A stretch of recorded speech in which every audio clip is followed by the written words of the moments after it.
Hi, this is Stephanie Miller from The Stephanie Miller Show. Please enjoy this exclusive clip from my show on Political Voices Network. Representative Jim McGovern on Thursday night going appropriately off on his GOP colleagues. He went on after what he just said to say this about Republicans have tried and failed to pass their own rules 7 times this Congress. 7 times this House has been stuck at a standstill because of their infighting. Before this Congress, it had been 20 years since a rule failed. It's been 50 years, half a century, since we've seen this many rules go down. And Republicans have done it 7 times. And he went on to say this. 1 or 2, 3 times maybe, that's just incompetence. But 7? 7 is a disaster. 7 is paralysis. It means weeks and weeks of sitting around doing nothing because Republicans can't get their house in order and do their job. Yeah. I mean, it's amazing how awful the GOP is in. They don't know how to govern. No, they absolutely don't. Actually, they don't even know how to control their own caucus. Right. I mean, I think they do know how to govern. I just think they don't want to.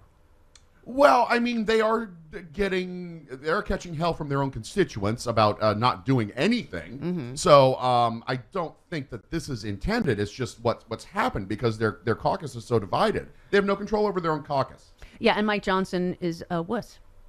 Well, yeah. I mean, if he wants to get work done, like Representative McGovern said, work with the Democrats. Mm-hmm.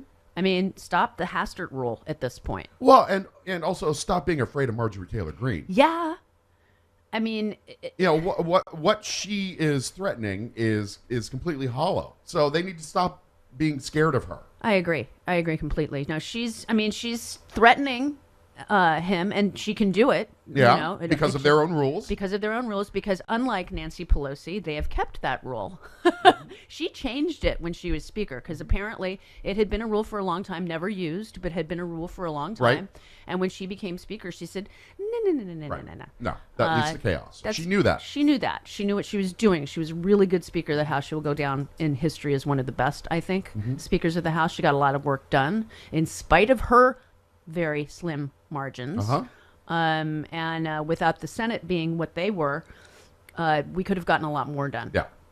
And even with the Senate that we have right now, with her being a speaker before, they got so much done with the slim margins in the Senate. So this is incompetence, as the representative said, on steroids. Yeah. And so y'all got to make some decisions. Yeah, absolutely. Come November regarding the House, especially because it's a disaster. Nothing is getting done for anybody. No. The border should be getting done. Yeah. It should. Democrats are saying it daily. Yeah. And it's because Speaker Johnson refuses to do his job, because he would get the votes. He absolutely just passed the Senate bill. Yeah. It would pass. Yeah. Overwhelmingly, there are Republicans that would vote for it. Most Democrats would vote for it because it's a decent bill. It goes too far for some Dems, but not so far that they wouldn't vote for it. Right. So yeah, they just need to get their you-know-what together. Speaker Johnson, God warrior himself, he met with Donald down in Mar-a-Lago over the weekend. Yeah, he flew down and genuflected. And to create a federal law that won't allow non-citizens to vote. Spoiler alert, they can't vote anyway. Right. Non-citizens are prohibited from voting. Yes. And even if they did... On a federal level and at every state level. Some municipalities, some localities will allow non-citizens to vote, but that's up to them. And that's not a federal issue. Right. And it's not necessarily something I agree with either. I'm not sure I do either. Regardless, right. On a federal level, non-citizens are already prohibited from voting. So I don't understand what this kind of nonsense... It's performative. It's absolutely performative. It's something that Mike Johnson can take to his talk radio base to say, hey, look, I'm doing something. Right. But it means absolutely nothing because there's already a law. Exactly. And even if there were people who have voted that were non-citizens that are here, say, under green cards or things like that, but they're still non-citizens.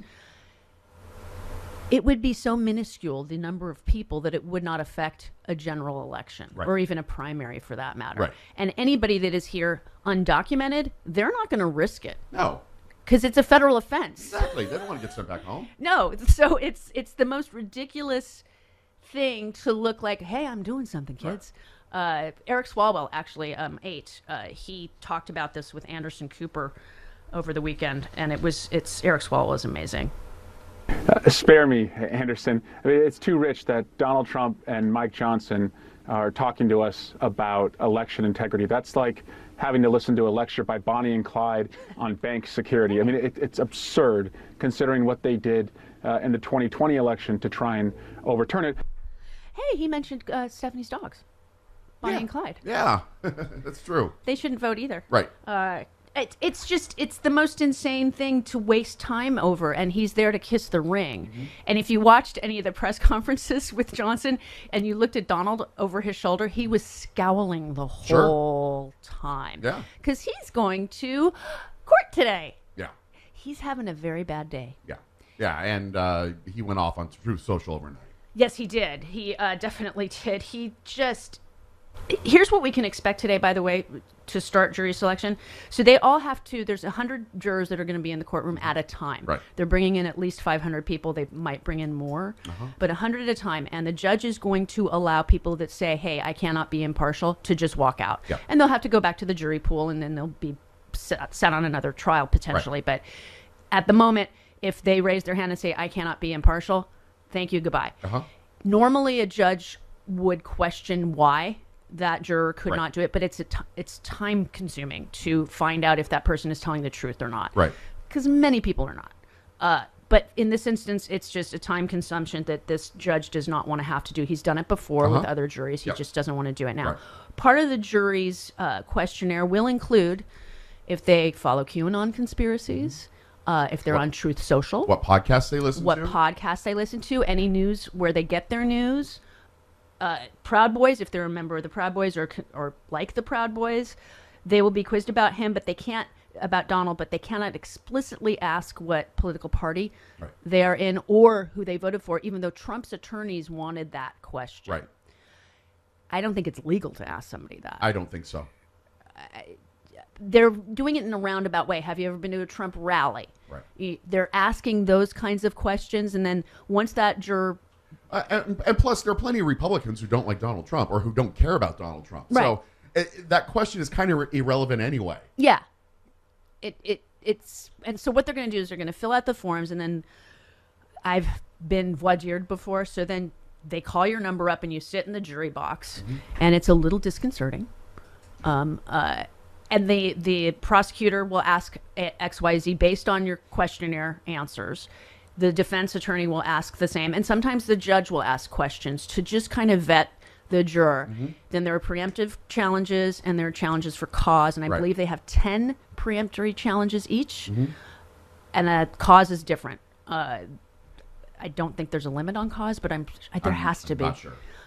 So anyway, having done this before, having been questioned I literally sat down for 2 seconds and and then I was back out of it. I've been a part of one jury and I've been voir dired another time. And I said, it's a financial hardship because the judge said that the case was going to be a lot longer than usual. And I'm like, I'm sorry, I'm a single person. I'm the only one, in my household, making money in my household. I can't stay out that long. And he's like, okay, fine. I've had that happen to me, and then you go back down to the jury pool, and then you're excused at the end of the day if you're not called back. But I literally sat in a jury box before, and it was a domestic violence case. Okay. And the first question out of the prosecutor's mouth was, have you ever been abused? And I said, no, but my best friend was for years. And the defense said, thank you, bye. Yeah. It was literally how long I was there. I barely warmed the seat. I was juror number 26. Okay. And then I had to go back downstairs and wait until the end of the day. And I was voir dired by a judge once for a murder trial. Okay. And I had to stay, came back the next day, so I actually got paid my $15. Yep. And they needed 24 jurors, so it was a big thing. And I was one of the last people to say bye. They finally seated everybody, and we're like, yay, we get to go home. Right. Because I also didn't have that kind of time. It was like a 3-month-long trial. Yeah. And I've been excused before for time Right. constraints. Civil trials take usually longer than criminal ones, depending on the criminal trial, obviously. But I think this questionnaire is going to be extremely helpful. And sorry, I don't want to do that, right? We don't want to do that. An ex-judge does think, though, that Donald might have violated his gag order by attacking Michael Cohen. Okay. Carol Lamb, she's a former U.S. attorney who used to serve as a judge in California. And on Sunday, she said that whoever she was on with, I forget who she was on with, their host asked her about Donald's attacks on Cohen, who the ex-president said is a disgraced attorney and a felon, which are true. He served his time. So the host asked her, does that violate the gag order? She said, I think it does technically violate it. The prosecution has been clear about who will be called as witnesses, and obviously Michael Cohen is on the list. But she also claimed that it might be difficult for the judge to do anything because Michael Cohen has been so publicly out there against Donald Trump. Right.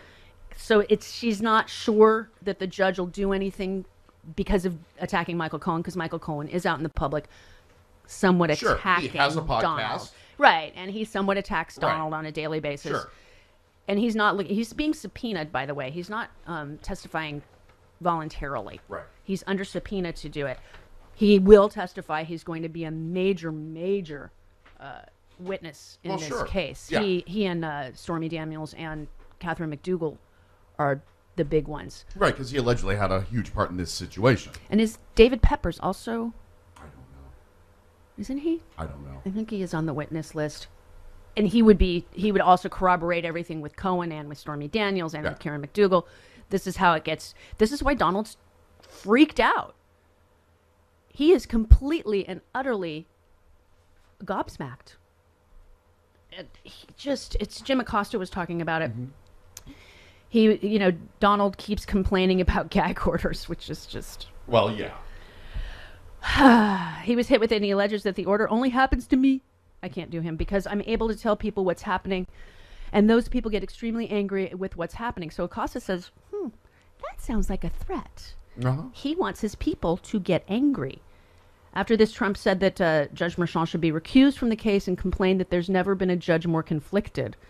Norm Eisen said Acosta's instincts appeared to be on the spot and likened them to the menacing rhetoric Trump used after he lost the 2020 election. Sure. Remember, he tweeted, "It will be wild." Eisen recalled, in that context, it will be repeated history of his words leading to risk or danger and violence. And that's why the gag order is in place. It's not unusual when he says people get angry. That should be a flashing red light. And I cannot agree more. The man has these people under his spell. Sure. And they do what he says. Right.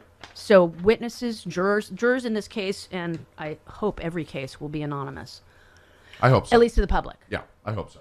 Obviously the defense and the prosecutions have to know who these people are in order to properly vet them. Right. And he has a history of intimidating jurors in cases that he's been involved in.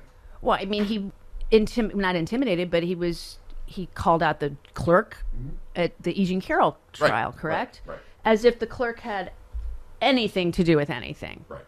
She had nothing to do with it.